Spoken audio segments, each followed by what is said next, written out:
Anubhav, Yes, sir. yeah, briefly introduce about yourself. Sir, I'm Anubhav Agrawal. I currently work as a vice president in Goldman Sachs in Bangalore. I've completed my graduation from IIT Bombay in mechanical engineering and computer science as minors. I hail from Durg, Chhattisgarh, and my interests include singing, solving Sudoku, and traveling to various places. Okay, fine. Now, Anubhav, you are living in Whitefield. No, sir. I live in Kasavanhalli, Sarjapur Road. Okay, fine. Now, why Bangalore became a major hub for IT sector in our country? Sir, there are two, three factors. First is that the talent pool there, there are skilled workers pool there, so that attracts companies to establish their headquarters there. So, like Goldman Sachs has a India headquarters in Bangalore. Similarly, there are technology companies like Microsoft and Google office there. So, I think the talent pool. Second, I think is the state government policies. Basically, they also I think attract those companies by giving some kind of incentives to them to establish the headquarters there. I think these two things are there, sir. Okay, fine. Anubhav, you are from mathematics optional, right? Yes, sir. Yeah. What would you feel? How come your knowledge in mathematics optional will be using in civil services? Sir, mathematical thinking requires like critical approach to anything. So a lot of objectivity is required. I think that is also true for civil services. In any kind of decision making, we will require some kind of objective criteria to select various between various choices. So I think that can be applied. Also, I think for the optimization processes like resource efficiency I can use the mathematical models like linear programming problems to optimize in a better way, basically, for the services. Like PDS, public distribution system, we need to allocate the food grains from surplus regions to deficit regions. So their mathematical models can help, sir. Okay, fine. Actually, you had placed foreign service as your second preference, right? Yes, sir. Yeah. So some questions on this domain. See, had you are you following the crisis in Bangladesh? Yes, sir. Yeah. Recently, Tariq Rahman came back to Bangladesh. Yeah. Yes. What would be its impact on India? Sir, I think the Bangladesh is moving towards some kind of election in the short term, but they have banned the Hasina political party. So I think the democratic functioning requires all the political parties to have equal footing in the election. Because they have banned the particular political party, I think the election itself will be unfair, and I think there is anti-India bias in the Bangladesh right now, and I think Pakistan is also fueling that. So I think that also has an impact on India. As earlier, like Sheikh Hasina government was pro-India, I think there were a lot of infrastructure and connectivity projects that were planned. I think that will now be impacted, sir. Okay, fine. Oh. What is meant by multipolarity, Anubhav? Multi-priority, sir. In Multipolarity. Multipolarity. Okay. So it's a concept in the foreign policies which India follows rather than having like a dual pole that is as we saw in the Cold War, the communist being led by USSR and the capitalist being led by US. We'll have multipolar world where each like there can be multiple poles instead of one or the other, and each pole following some kind of their own interests. So I think it's not some alliance creation like NATO or like Chinese aggression that we saw in the East China region, but each country looking for their own self-interest and boosting their own priorities, basically. which India is following. So it's India is also leading in the South-South collaboration. That is also part of multipolarity, sir. Okay, fine. Now, have you heard about the word called brand line? Uh, s- Brand, what? Sorry, sir. Brand line, BRANDT, brand line. Brand client. Yeah. Sorry, sir. I'm not aware. Okay. Do you know about Global South? Yes, sir. Global South is a group of like developing countries, which for which India is leading and raising the voice in the global platform, sir. Okay. Now, tell me what India is pursuing so that Global South stature will be improved a lot in the world. Sir, like like in 2023, G20 was led by India, so African Union is being inducted in the G20, sir.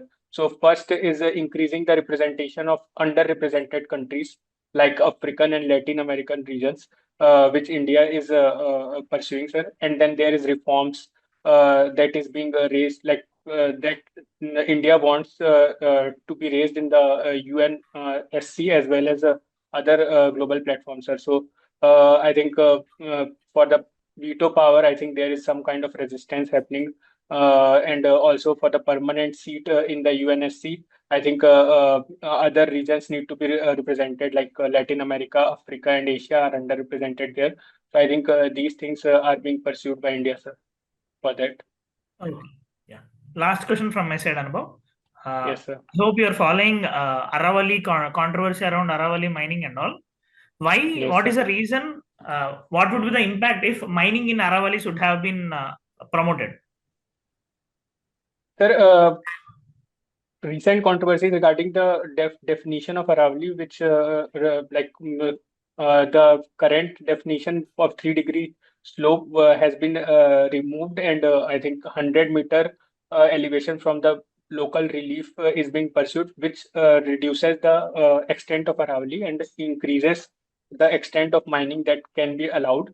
So I think it will have some kind of environmental impact in the long run, sir. I think Aravali has been historically known for reducing the impact of pollution as well, sir. So, if that happens, then desertification will increase towards the east. I think that's one of the challenge that we need to face, sir.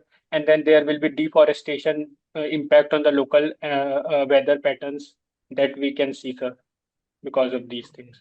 Yeah. Thank you, Anubhav. Chairman sir Thank will you, take sir. over now. Yeah. Thank you, sir. Okay, Anubhav, sorry, you have not Yes, sir. studied sociology, but part of it is there in general studies. Yes, sir. Then a little bit of management. So I want to understand from you, since you have worked in two organizations in corporate Yes, sir. sector, what do you understand by organizational behavior? Sir, Maybe as organization. part of your induction training or executive development program, certain small modules would have been given to you. I don't know about Goldman Sachs, but that is what some of the MNCs follow. That they also try to bring the newly inducted people on the company's culture and all. So, what you understand from the organizational behavior part? Sir, organizational behavior is generally the culture that organization follows. I think, as you said, some kind of induction happens for the newly hired people to let the people know what are the main core values of the organization that the leadership as well as the organization has been following historically, and what is expected behavior that is expected of the newly hires. Because of which, I think some kind of consistency in the employee's behavior is expected, and they need to match with the organization's behavior, sir.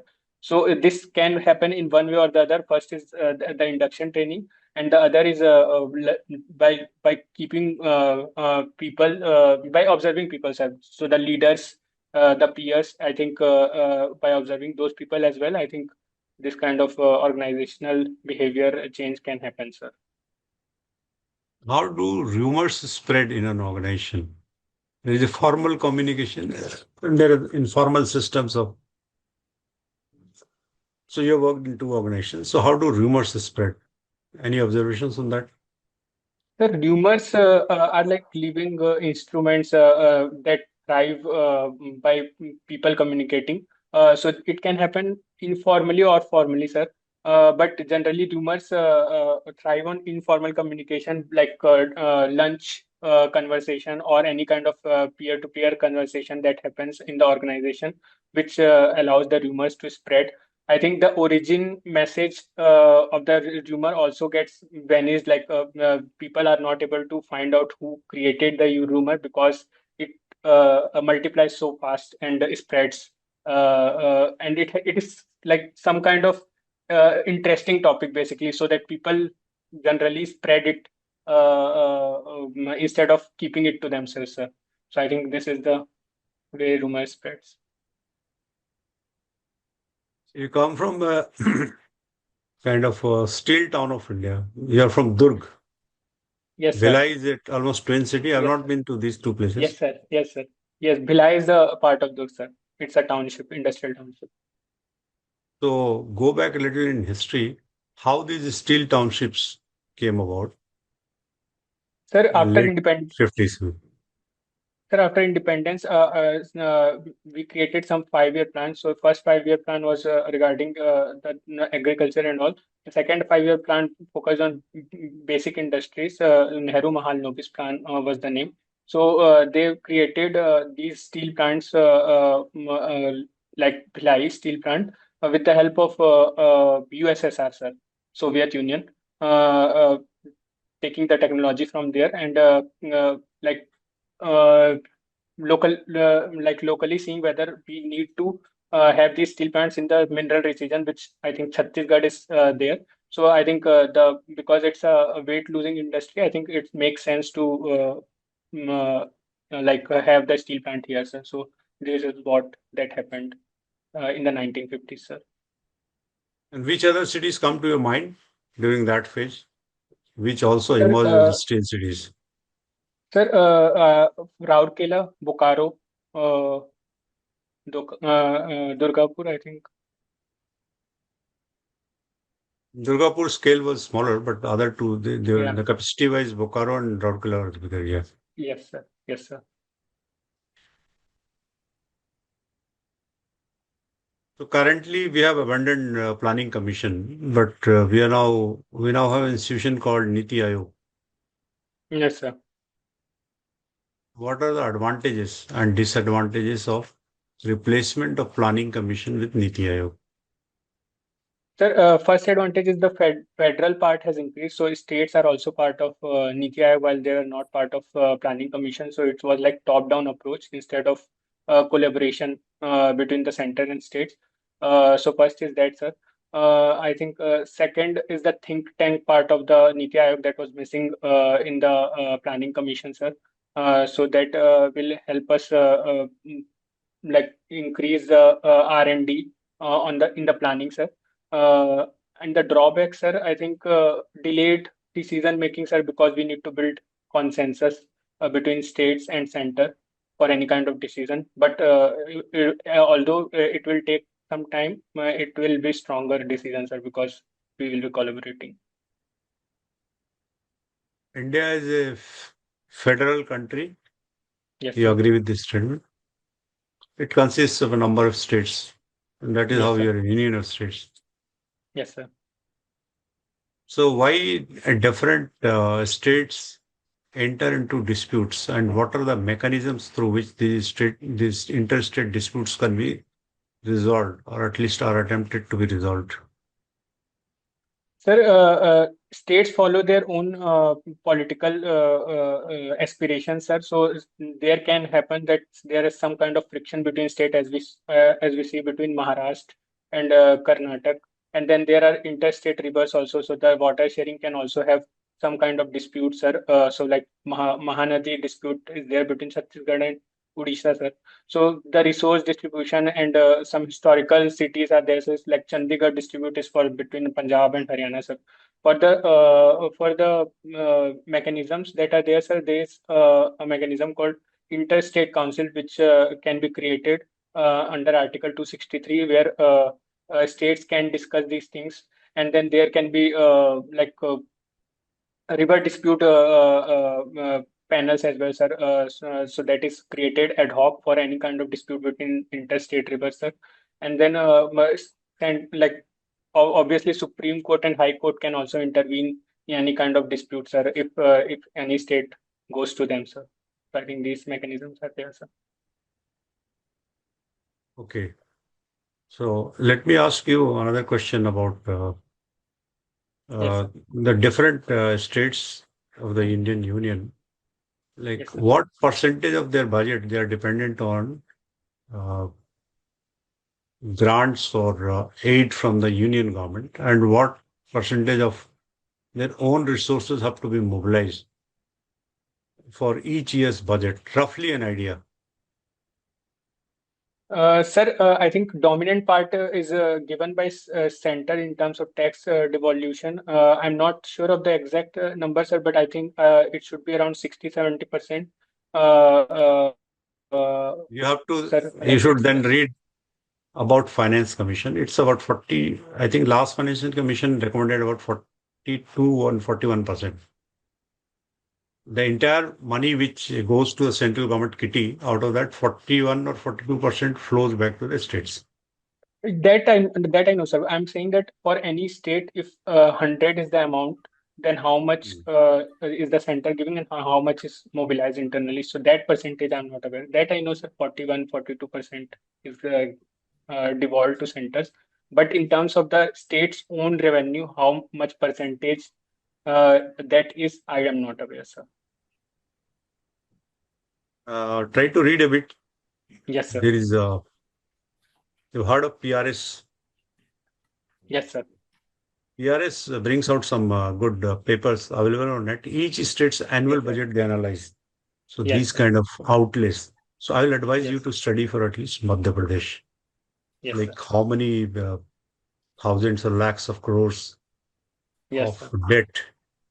What Yes, is the internal limit? Although it's economics is not your core subject or primary subject, but yes, then sir. if they ask, they stretch the argument a bit regarding governance issues or as Yes, part sir. of general knowledge. So these questions, if you are prepared with, because you come with a engineering degree and you're working in a corporate sector, which is Yes, sir. well known. So that is why they Yes, sir. may ask you. So be prepared with this also, these kind Yes, of sir. questions also as part of Yes, your sir. preparation for your home state. Yes, sir. And I would like to ask you a question relating to uh, foreign affairs or Yes, international sir. relations.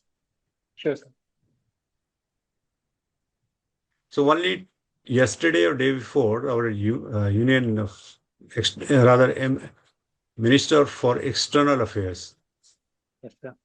Now he says that our neighbors are bad. So I would like a commentary from you. Which are our good neighbors? Which are our bad neighbors? And why? Sir, India has not delineated bad and good neighbors, sir, but historically, bad neighbors has been So associated for with. the first time, it has come on record. Yes, sir.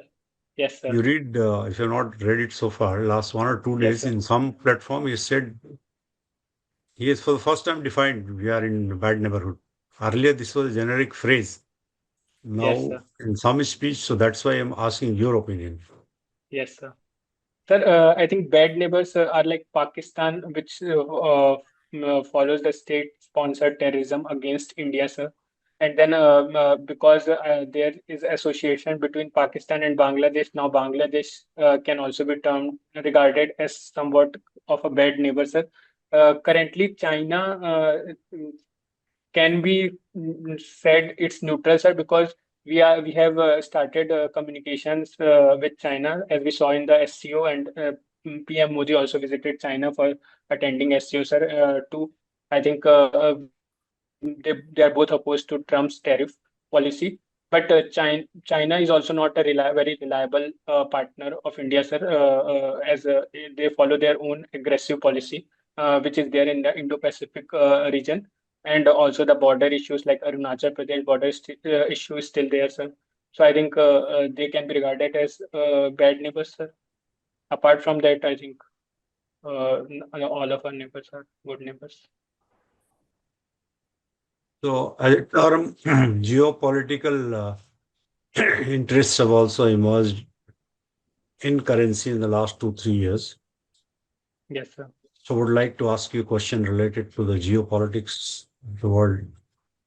You might have read in newspapers, China has been doing a lot of drills, practices around Taiwan, as if it is going to attack Taiwan. Attack in the sense it says it is only a part of the what they call mainland. Taiwan is an island, but Taiwan considered itself as a separate nation state. So there are issues among these two. Yes, sir. Now, I want to ask you the fallout in different aspects. Let us say China takes such an aggressive step that instead of drill or practice, it actually launches an attack. So, what would be the implications? That I want you to make and tell us. Sir, if China attacks Taiwan, I think it also will have to face, I think, some sort of American resistance, sir, because America has been is known as a historical protector of the Taiwan, sir. And then there are some industrial implications also, sir. Since Taiwan dominates in the semiconductors, that will also become part of China, sir. So I think some sort of supply chain disruption might happen, like we saw in the rare earth policy of the China, sir. Recently, China tried to restrict the rare earth metals, which had a global implication, sir. So I think these two things will definitely happen, sir. And then there will be a generalized fear among other neighboring countries like Japan, sir, and Philippines, that China can launch a similar kind of attack against them, sir. So I think it will destabilize that region They as well, have sir. disputes with them, these two countries you mentioned, or often it's a source of tension Yes, sir. with Philippines, with Japan also. Yeah, you're right. Yes, So, sir. these anything else which you foresee in case something like this happens? Apart from this, sir, freedom of navigation can also be impacted, sir. I think so. The trade disruption might happen, sir, in the East China Sea.